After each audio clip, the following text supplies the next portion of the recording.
Hello નમસ્કાર વિદ્યાર્થી મિત્રો, વેદ ડિજિટલ એજ્યુકેશનમાં આપનું હાર્દિક સ્વાગત છે। આજે આપણે ધોરણ 11 વિષય અર્થશાસ્ત્રમાં ત્રીજું પ્રકરણ માંગ જેનું સ્વાધ્યાય સોલ્યુશન જોવાના છે। તો ખાસ ચેનલમાં નવા હોય તો ચેનલ સબસ્ક્રાઇબ કરી બાજુમાં આવેલા બેલ આઇકન પ્રેસ કરો જેથી અવનવા વિડીયોની નોટિફિકેશન મળી શકે। વિડીયો લાઈક કરો, તમારા મિત્રો દોસ્તોને શેર કરો। તો ત્રીજું પ્રકરણ છે માંગ જેનું સ્વાધ્યાય સોલ્યુશન। તો પ્રશ્ન એક, નીચેના પ્રશ્નનો સાચો જવાબ પસંદ કરી અને તમારે લખવાનો છે। તો પહેલું, માંગને અસર કરતા પરિબળોને કેટલા વિભાગમાં વહેંચવામાં આવે છે? તો 2। માંગ રેખાનો ઢાળ કેવો હોય છે? ઋણ। ત્રીજું, હલકા પ્રકારની વસ્તુઓ બીજા કયા નામથી ઓળખાય છે? ગિફન વસ્તુ। ચોથું, માંગની મૂલ્ય સાપેક્ષતાના કેટલા પ્રકારો હોય છે? 5। કિંમત અને માંગ વચ્ચે કેવો સંબંધ છે? વ્યસ્ત। પૂરક વસ્તુઓ કેવી હોય છે? જોડાયેલી। માંગનું વિસ્તરણ માંગ રેખા પર કઈ તરફ જોવા મળે છે? નીચે। નીચેનામાંથી માંગને કોની સાથે સંબંધ નથી? ગ્રાહક। માંગનો નિયમ કોણે આપ્યો? Alfred Marshall. વસ્તુની કિંમત ખૂબ ઊંચી હોય તો ધનિક વર્ગ દ્વારા થતી પ્રતિષ્ઠા મૂલ્ય ધરાવતી વસ્તુની માંગ કેવી હોય છે? વધુ। બીજો પ્રશ્ન, નીચેના પ્રશ્નોના એક વાક્યમાં ઉત્તર આપો। વિદ્યાર્થી મિત્રો, જોતા પહેલા ખાસ વેદ ડિજિટલ એજ્યુકેશન એપ્લિકેશનમાં તમને નીચે મુજબની માહિતી મળવાની છે, જેમાં પાઠ્યપુસ્તકના પ્રકરણની સમજૂતીના વિડીયો જેમ કે ઇકોનોમિક્સ સવાણી સર દ્વારા સરસ મજાનું સમજાવ્યું છે, સ્વાધ્યાયની સમજૂતીના વિડીયો, એની પીડીએફ, વિષય પ્રમાણે મટીરિયલ, પરીક્ષા માટે ઉપયોગી અસાઇનમેન્ટ, પેપરો, એકમ કસોટીના વિડીયો, આ બધું જ આપણી વેદ ડિજિટલ એજ્યુકેશન નામની એપ્લિકેશન ગૂગલ પ્લે સ્ટોર ઉપરથી ડાઉનલોડ કરી મેળવી શકશો। ઓપન કરશો, આ પેજ ખુલે, એમાં મોબાઈલ નંબર નાખો, તમારા સેન્ડ ઓટીપી કરશો એટલે 4 આંકડાનો ઓટીપી આવશે, તમે નાખશો, આ પેજ ખુલે જેમાં ઇકોનોમિક્સનું મટીરિયલ વાંચવા માટેનું મળશે 11મા ધોરણનું પેડ કોર્સમાં, એક્ઝામ પેપરમાં પેપરો અથવા અન્ય બીજા મટીરિયલ ઘણા છે મિત્રો। 3 થી 12ના વિડીયોમાં તમારું ધોરણ સિલેક્ટ કરી તમારા જુદા જુદા વિષય તમારા હશે 11 12ના, બરાબર? આ તો 6 થી 8ના છે, 6 થી 10ના તમારા વિષયમાં પાઠ વાઇઝ વિડીયો જોઈ શકશો। માંગ એટલે શું? તો માંગ એટલે કોઈ એક ચોક્કસ સ્થળે, સમયે, ચોક્કસ કિંમતે ગ્રાહકની વસ્તુ ખરીદવાની ઈચ્છા, શક્તિ અને તૈયારી। માંગની આવક સાપેક્ષતા એટલે શું? તો વ્યક્તિની આવકમાં થતા ટકાવારી ફેરફારના સંદર્ભમાં વસ્તુની માંગમાં થતા ટકાવારી ફેરફારના ગુણોત્તરને વસ્તુની માંગની આવક સાપેક્ષતા કહેવાય છે। માંગની પ્રતિ મૂલ્ય સાપેક્ષતા એટલે શું?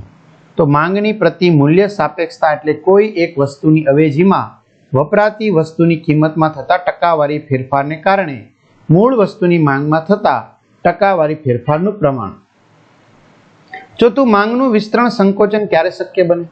તો માંગનું વિસ્તરણ સંકોચન અન્ય પરિબળો યથાવત રહેતા વસ્તુની કિંમતમાં ફેરફાર થતા શક્ય બને છે। માંગમાં વધારો ઘટાડો ક્યારે શક્ય બને? માંગમાં વધારો ઘટાડો કિંમત યથાવત રહેતા અન્ય પરિબળોમાં ફેરફાર થતા શક્ય બને છે। માંગનો નિયમ સાથી શરતી નિયમ કહેવાય છે? તો માંગનો નિયમ શરતી નિયમ કહેવાય છે કારણ કે પ્રતિષ્ઠા મૂલ્યવાળી અત્યંત સસ્તી કે ગિફન વસ્તુઓ માટે માંગના નિયમની ધારણાઓ પરિપૂર્ણ થવા છતાં માંગનો નિયમ લાગુ પડતો નથી। પ્રશ્ન 3, નીચેના પ્રશ્નોના ટૂંકમાં જવાબ આપો, જેમાં પહેલું, માંગ વિધેય એટલે શું? જો વિદ્યાર્થી મિત્રો આમ જોવા જઈએ તો આપણે હજી તો 2 સ્લાઇડ જ જોઈ છે, 3 સ્લાઇડ 18 સ્લાઇડ છે, બરોબર? તો વિડીયો ઘણો મોટો બને છે, એટલે આપણે એક કામ કરીએ, વિડીયોને તમે પોઝ કરતા જાઓ, બાકી અમને ખબર જ છે પહેલો વિડીયો આપણે મોટો બનાવ્યો જ તો, બરાબર? સ્કીપ કરીને જ બધા જોવે છે। હા, જેને લખવું છે, વ્યવસ્થિત વાંચવું છે, તો એની સ્વાધ્યાયની પીડીએફ આપણે બધા વિષયની તૈયાર કરી છે, જે આપણે વાત કરીએ પ્રમાણે એપ્લિકેશન ડાઉનલોડ કરશો તો પેડ કોર્સમાં મળી જશે, એને કોઈ ચિંતાનો વિષય નથી, બાકી વિડીયો પોઝ કરીને તમે વાંચી શકશો, લખી શકશો। ક્લિયર?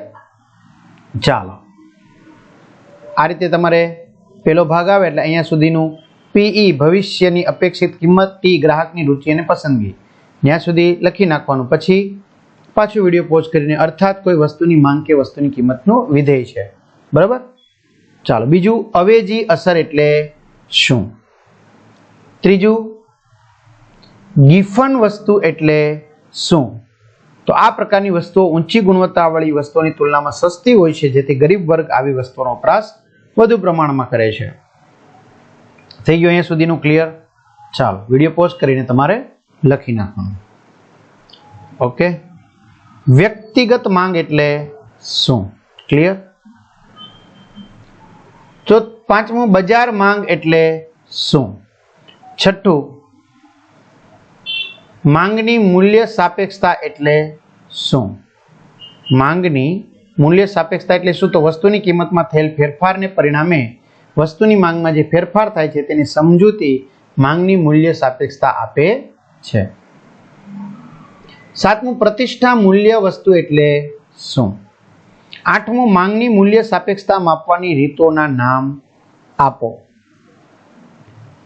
નવમું, કોઈ વસ્તુ માટે તેની માંગની અનુસૂચિ નીચે મુજબ છે તો કુલ ખર્ચની રીતે તે વસ્તુની મૂલ્ય સાપેક્ષતાનું અર્થઘટન કરો. બરાબર, અહીંયા સુધીનો પ્રશ્ન છે. હવે તમારે અહીંથી જવાબ લખવાનો છે. લખાઈ ગયો? ચાલો પ્રશ્ન 4, નીચેના પ્રશ્નોના મુદ્દાસર ઉત્તર આપો. જેમાં પહેલું, આવક અસર અને અવેજી અસર વચ્ચેનો અર્થ આપો. ક્લિયર? ચાલો,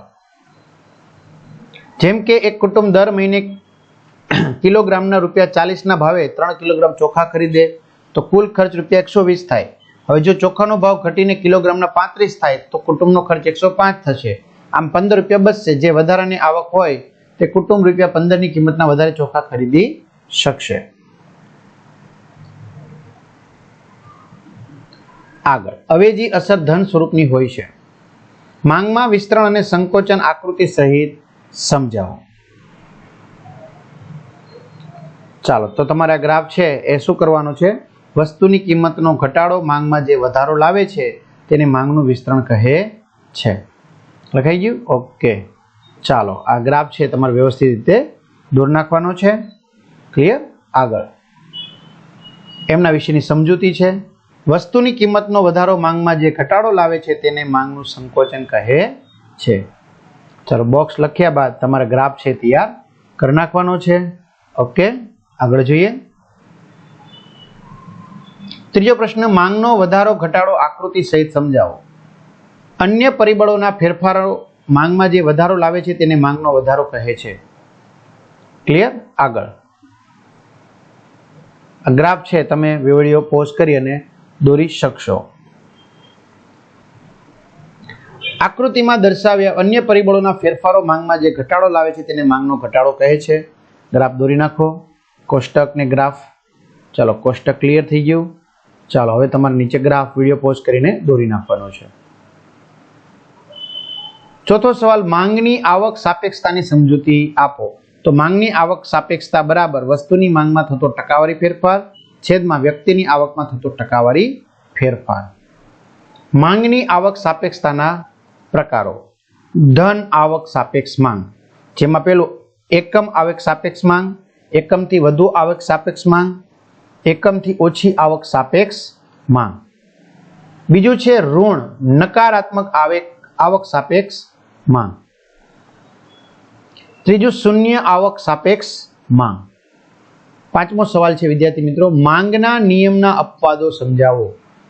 બરાબર, તો અહીંયા સુધી લખાઈ ગયું તમારે વિડીયો પોઝ કરીને. ઓકે, પેલું પ્રતિષ્ઠા મૂલ્ય ધરાવતી વસ્તુ, બીજું અત્યંત સસ્તી વસ્તુઓ. બરાબર, ત્રીજું હલકા પ્રકારની વસ્તુઓ, ગિફન વસ્તુઓ જેને આપણે કહેવાય. ક્લિયર? ગિફન વસ્તુઓ. ચોથું ગ્રાહકોની માનસિકતા. પ્રશ્ન 5, નીચેના પ્રશ્નોના વિસ્તારપૂર્વક ઉત્તર આપો. પેલું, વ્યક્તિગત માંગ અને બજાર માંગની સમજૂતી આકૃતિ સહ આપો. તો વિડીયો પોઝ કરી નાખવાનો. વ્યક્તિગત માંગ અને બજાર માંગની અનુસૂચિ નીચે પ્રમાણે છે, જે તમારે ડ્રો કરવાની છે વિડીયો પોઝ કરીને. અને હવે અનુસૂચિ મુજબ વ્યક્તિગત માંગ રેખા અને બજાર માંગ રેખાની આકૃતિ નીચે મુજબ છે. તો આકૃતિ પણ તમારે ડ્રો કરવાની છે. બરાબર, આકૃતિ સાથે તમે આ નીચે લીટી પણ લખી નાખશો. બીજું, માંગનો અર્થ આપી માંગને અસર કરતા પરિબળો સમજાવો. બરાબર, પરિબળો તમારે સમજાવવાના છે. વસ્તુની કિંમત સિવાયના અન્ય પરિબળો, જેમાં વ્યક્તિની અભિરુચિ અને પસંદગી, ગ્રાહકોની આવક, અન્ય સંબંધિત વસ્તુઓની કિંમત. બરાબર, વિડીયો પોઝ કરતો જવાનું, લખતું જવાનું. ચાલો રેડી, અન્ય અહીંયા સુધી આવી ગયું. ચાલો ત્યાર પછી ભવિષ્યની કિંમતો અંગેની અટકળો, ગ્રાહકોની સંખ્યા, વસ્તીનું પ્રમાણ. ક્લિયર. ત્રીજું, માંગના નિયમને અનુસૂચિ અને આકૃતિની મદદથી સમજાવો. તો આ નિયમની સમજૂતી અનુસૂચિ અને માંગ રેખા દ્વારા મેળવીશું. ચાલો બરાબર. ચોખાની માંગ અને કિંમત ઉપરની અનુસૂચિને આલેખ દ્વારા રજૂ કરીશું. બરાબર. તો તમારે આ રીતે પહેલા લખવાનું છે બધું. OX ધરી પર ચોખાની માંગ અને OY ધરી પર ચોખાની કિગ્રા દીઠ કિંમત દર્શાવવાની છે.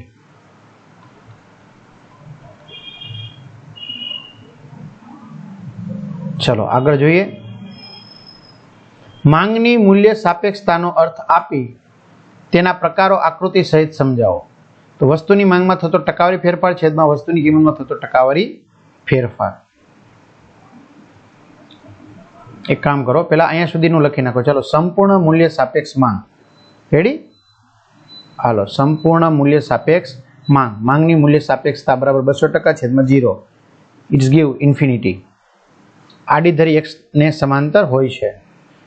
બીજું, સંપૂર્ણ મૂલ્ય અનપેક્ષ માંગ. માંગની મૂલ્ય સાપેક્ષતા 0 છેદમાં 50% બરાબર 0. ત્રીજું, એકમ મૂલ્ય સાપેક્ષ માંગ. ચાલો અહીંયા આપણે આલેખ બતાવવામાં આવ્યો છે. ગ્રાફ દોરાઈ ગયો. ચાલો આગળ આકૃતિમાં દર્શાવ્યા પ્રમાણે માંગની મૂલ્ય સાપેક્ષતા AP બરાબર 50% છેદમાં 50% બરાબર 1. માંગનો ઢાળ સપ્રમાણ હોય છે. મૂલ્ય સાપેક્ષ માંગ.